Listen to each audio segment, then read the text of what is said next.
humanoid data intruder. I think what Jamie and I are now going to touch on is Sleeping Dogs, and we've got some footage coming up now for Sleeping Dogs. Despite the misguided name, Sleeping Dogs takes place in the underworld of Hong Kong, where you, as Wei Shin, you are an undercover cop from San Francisco police force coming over to Hong Kong to avenge what happened to your family, who were killed brutally by the Triad. So you infiltrate the Triad and go up the hierarchy.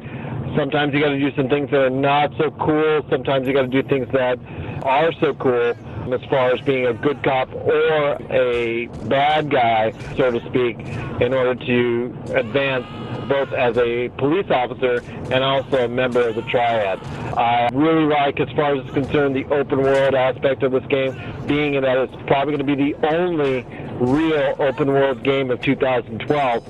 And I think if you're a fan of that genre, you're going to be pleasantly surprised.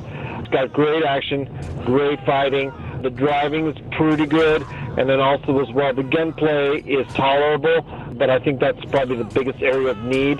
The story itself, as far as the revenge factor as you go up and try to work with the lieutenants, ultimately to battle them and kill the lieutenants that you're ordered to kill, and then also as well to get to the hierarchy and leaders of the Triad in Hong Kong. A little bit cliched at times, and a little bit, rolling of your eyes from the dialogue as far as it's concerned. The voice acting itself was very good, and I like the fact that Cantonese and English were blended through very well. And if you do, there's an outstanding subtitles option before you even start that I think everyone should try, and it makes it a lot easier to follow, and the way it's utilized is really incredible. I really think the game is a very, very solid choice for anyone out there that are looking for something new. I gave it an 8 out of 10.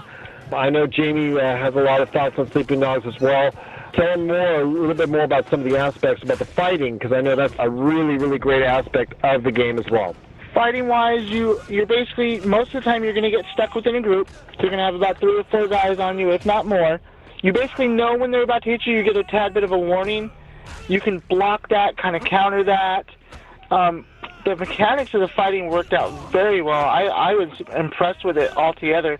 I actually like fighting more without weapons than I do with, the various weapons you can get, which I tried to tell you it wasn't too much like Saints Row, but again, found myself wrong. It was not a dildo bat, but it was a fish out of a fish tank that I was going and whacking people up the head with. And there's also the points where you can actually go and the environmental actions that you can make. Yes, it does have a fighting scheme very, very similar to Assassin's Creed and also as well Batman Arkham Asylum.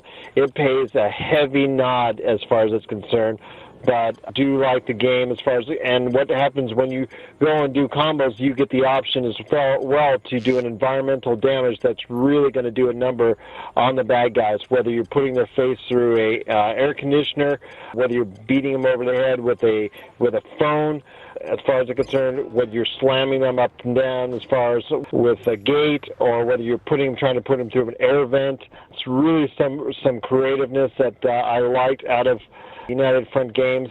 The driving as well, where you have the ability while you're moving, or whether in a race or driving or what have you, if you're in a slower vehicle and you see a faster vehicle that's driving right by you, you can jump while moving from one car to the other. What do you think about that option?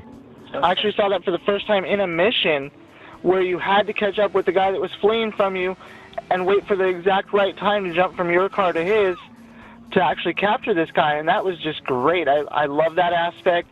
I also love the fact that you can go into races whenever you want, depending on what class of car you're in, depends on what races you'll get.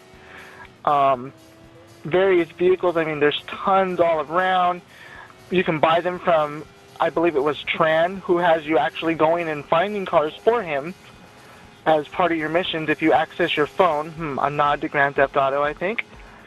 And we all can't forget what this game was originally supposed to be before it was Sleeping Dogs. If you're a fan of true crime, don't pass up Sleeping Dogs. And I mentioned that in the review on www.yourgamesource.com. on my Yes Elvis Lives blog, but also in a review section. It can be found either place. I give a little bit of background on the actual game, how it became to be. Originally, the title was Black Lotus, and then when it was being developed for Activision, it became the True Crime Hong Kong. Unfortunately, last year, Activision decided to dump this game because it was A, costing too much money, and B, they didn't see the potential of the actual game, that it would not be as successful as they'd like it to be, so they dumped it. Square Enix very, very smartly picked this game up, and especially since Tomb Raider got dumped into 2013, this is their big release of the latter part of the year, so I think it's a really good pickup.